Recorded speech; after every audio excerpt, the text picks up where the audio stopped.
प्रभाग क्रमांक 115 मधून मनसेच्या विजयी उमेदवार ज्योती राजभुज आपल्या सोबत आहेत। आज त्या राज ठाकरेंना भेटण्यासाठी आलेल्या आहेत। ज्योतीजी, काय सांगाल? एकूणच विजय आपला जो झालेला आहे, जवळपास 3000च्या मतांनी हा विजय झालेला आहे। समोर भाजपा पक्षाच्या उमेदवार होत्या। कशा पद्धतीचा हा विजय वाटतो तुम्हाला आणि काय नेमकं कुठल्या पद्धतीचा सामना तुम्ही केलाय? सन्माननीय राजसाहेब ठाकरे यांनी जो आमच्यावर विश्वास टाकला त्या विश्वासाला खरंच सलाम मनापासून, त्यांचा आशीर्वाद। आणि लढताना समोर BJP होती, तुम्हाला BJPचा सगळा विषय माहितीच आहे। एवढे मोठे मोठे नेते त्याने आणून ठेवले होते आमच्या वॉर्डमध्ये, भांडूपमध्ये। रवींद्र चव्हाण, बरेचसे नेते, नितेश राणे, विनोद तावडे, एवढे मोठे मोठे नेते आमच्या विरोधकात भाषण करायला भांडूपमध्ये ठाम ठोकून बसले होते गेले 4-5 दिवस। त्यांना न घाबरता न जुमानता आम्ही जो जोराचा प्रचार केला आहे आणि त्या प्रचाराला साथ म्हणून, भावनिक साथ म्हणून आमच्या मतदार बंधू भगिनींनी जो आम्हाला आशीर्वाद दिला आहे, म्हणजे एवढ्या पैशाला जोरात लाथ मारून जे त्याने काम करणाऱ्या व्यक्तीला आणि तळागाळाच्या छोट्याशा कार्यकर्त्याला जो मान दिला आहे, त्याबद्दल खरंच सगळ्या जनतेचे, सगळ्या मतदारांचे धन्यवाद। आणि जे BJPने आमच्याशी छळ रचला, सगळा आमच्याबरोबर, सगळ्याच बरोबर छळ रचला, त्या छळाचा त्यांना चांगलाच शिक्षा घडलेली आहे। आणि राजसाहेबांना मानणारा जो गट आहे, राजसाहेबांना मानणारे जे भांडूपची जनता आहे, राजसाहेबांना मानणारे महाराष्ट्रीय जनता आहे, त्या पाठी, राजसाहेबांच्या पाठी नक्कीच ती जनता भरपूर आणि भरपूर आगोशात आहे। आणि हा विजय महाराष्ट्र नवनिर्माण सेनेचा आणि राजसाहेबांचा आहे। पण समोर खरं तर अटीतटीचा सामना तुमच्यासाठी होता। अनेक दिग्गज महत्त्वाचे नेते, मंत्री म्हणूया आपण, ते देखील तुमच्याकडे येऊन गेलेले होते। पण भांडूप हा खरं तर शिवसेनेचा बालेकिल्ला मानला जातो, मराठी माणसांचा बालेकिल्ला मानला जातो, मनसेचाही बालेकिल्ला आहे।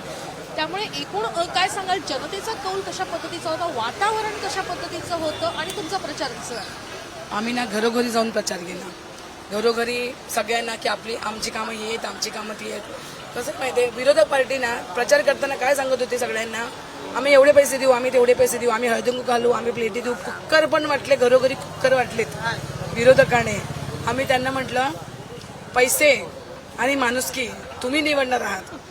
तुम्हाला जर आपला प्रभाग सिक्युअर ठेवायचा असेल आणि जर विभागात कामं करायची असेल तर तुम्हाला काम करणारा नेताच निवडावा लागेल, काम करणारा कार्यकर्ता तुम्हाला निवडावा लागेल।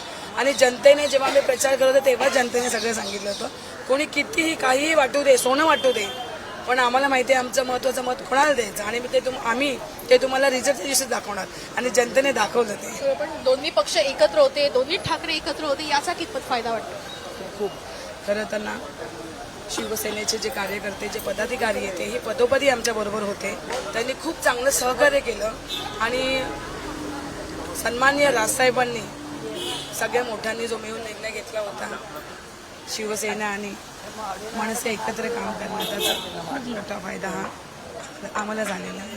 ठाकरे बंधू एकत्र असल्याचा फायदा झाला विभाग, ठाकरे बंधू एकत्र असल्याने मराठी मतांची विभाजनी कमी झाली। मराठी माणसांना ट्रस्ट आहे बाळासाहेब ठाकरे नंतर राजसाहेब ठाकरे आणि उद्धवसाहेब ठाकरे। आज साहेबांचा फोटो बाळासाहेबांचा फोटो वापरून सगळेजण राजकारणासाठी वापरतात, पण खरंच मायबाप जनतेला देखील माहिती आहे की याचे वारसदार कोण आहे आणि याची धमक आणि मनगटात असते, हो, पैशामध्ये नसते। आणि ती मनगटात धमक राजसाहेब आणि उद्धवसाहेब यांच्यामध्ये नक्कीच आहे। मराठी माणसाचा एक आत्मा तुटत असतो आपल्या महाराष्ट्रासाठी, मुंबईसाठी। मुंबईवरती साहेब पक्ष स्थापनेपासून होतात, मुंबईवर अतिक्रमण होतं। आज 2006ची घटना जेव्हा होती तेव्हा मराठी माणसाचं पर्सेंटेज जास्त होतं। आज हळूहळू करत आज 33% वरती आलेलं आहे। आणि मराठी माणूस एकटवणं गरजेचं आहे। आणि खरंच सांगतो, साहेबांनी अतिशय चांगलं घडलं, ठाकरे ब्रँड हा एकत्र आला। लोकांची मानसिकता ती आहे, लोकांची मानसिकता फक्त एवढंच आहे, मराठी माणूस एकत्र झाला पाहिजे, मराठी माणूस मोठा झाला पाहिजे। आणि आमचा महाराष्ट्र, आमची मुंबई लढून मिळवलेली मुंबई, कोणासाठी आम्ही विकत नाही घेतली आहे। आणि आज जे परप्रांतीय येणार ना, ते फक्त त्यांच्या स्वार्थासाठी येणार। आपण आपल्या जमिनीसाठी लढणार आहोत, आपण आपल्या महाराष्ट्रासाठी लढणार आहोत। कोणी हिंदुत्वाची गोष्ट बोलत असेल तर हिंदुत्व देखील मराठ्यांनी गाजवलेलं आहे, हिंदुत्व देखील मराठ्यांनीच राखलेलं आहे। भारतीय जनता पक्षाच्या नेत्यांना मराठी माणसाबद्दल भयंकर द्वेष असतो. कधी त्यांच्या तोंडातनं असं मुखातून नाही बोललं आय लव्ह मोहम्मद खान हे वेगवेगळे जे शब्द वापरतात ना, आय लव्ह महादेव, हे चुकीचं आहे. 1993 मध्ये ज्या पण मुसळ दंगली त्याच्यात देखील असं जे विषय होतं, राम मंदिराचा विषय झाला तेव्हा देखील बाळासाहेबांनी सांगितलं हा आमचे कार्यकर्ते आम्हाला अभिमान आहे, आमचे सैनिकांना आम्हाला अभिमान आहे. त्याच्यात कोणाच्या हिंमत नाही. हे फक्त पैशाचं प्लॅनिंग राजकारण करतात, मीडिया मॅनेज करतात, म्हणजे तुमचे मालक मॅनेज करतात. मी तुम्हाला नाही म्हणत आहे सगळ्यांना मॅनेज करायचं, बाकी काही नाही. काहीतरी वेगळं काहीतरी टाकायचं, लोकांच्या डोक्यात बुद्धिबळात, लोकांच्या डोक्यात मेंदू त्यांना काहीतरी टाकत आहे. लोक बघत असतात साहेबांकडे सगळे प्रश्न येतात, साहेब पाडकी लावतात, पण हे पैशाचं राजकारण करून सगळ्यांच्या डोक्यात काहीतरी वेगळं टाकत असतात.